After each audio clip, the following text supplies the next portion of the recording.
नमस्कार. आज आपण मराठीचा एक निबंध बघूया.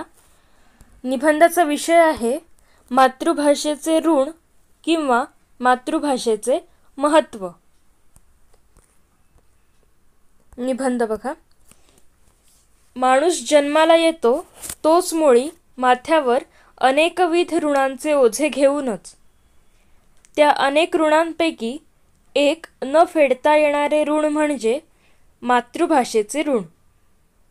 अशी कल्पना करून बघू की माणसाला मातृभाषा गवसलीच नसती तर त्याने काय केले असते. बाळाने आईजवळ आपला हट्ट कसा काय व्यक्त केला असता.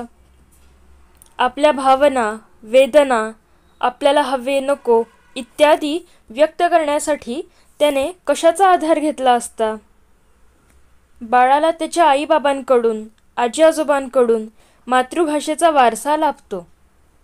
बाळ पाळण्यात असते तेव्हा त्याच्या कानांवर अंगाई गीत पडते, ते त्याच्या आईच्या भाषेतूनच. तो चिवकाऊच्या गोष्टी ऐकतो त्याही मातृभाषेतूनच. मग आपला आनंद व्यक्त करण्यासाठी आपल्या बोबड्या बोलातून तो गाऊ लागतो, चांदोबा चांदोबा भागलास का. अशी ही मातृभाषा आपल्याला आपल्या जन्मापासून सदैव सोबत करते. व्यक्तीच्या जीवनात मातेचे व मायभूमीचे जेवढे महत्त्व असते तेवढेच मातृभाषेचेही असते. कारण मातृभाषा त्याच्यावर सुयोग्य संस्कार करीत असते.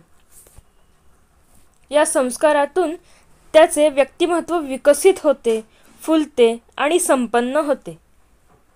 ज्ञानदेवांनी मातृभाषेचे हे सामर्थ्य जाणले होते.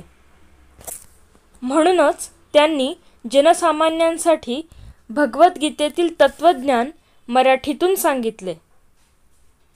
आणि आता तर संगणकावर मराठी व तत्सम भाषांचा स्वैर वापर होण्यास सुरुवात झाली आहे.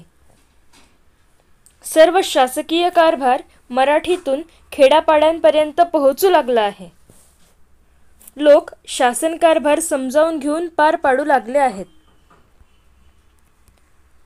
सर्वसामान्यांच्या अनेक समस्या सोडवण्यासाठी व विविध सुविधा मिळवण्यासाठी मराठीच्या वापराचा खूप उपयोग होऊ लागला आहे. मातृभाषेतून आपल्या विचारांचे व भावनांचे आदानप्रदान सहजपणे करता येते. म्हणून मातृभाषा हेच शिक्षणाचे माध्यम असले पाहिजे. आपण कोणत्याही विषयासंबंधी विचार करतो तोच मुळी मातृभाषेतूनच. मुळातच असा प्रश्न निर्माण होतो की आम्हाला मातृभाषेचा अभिमान आहे का.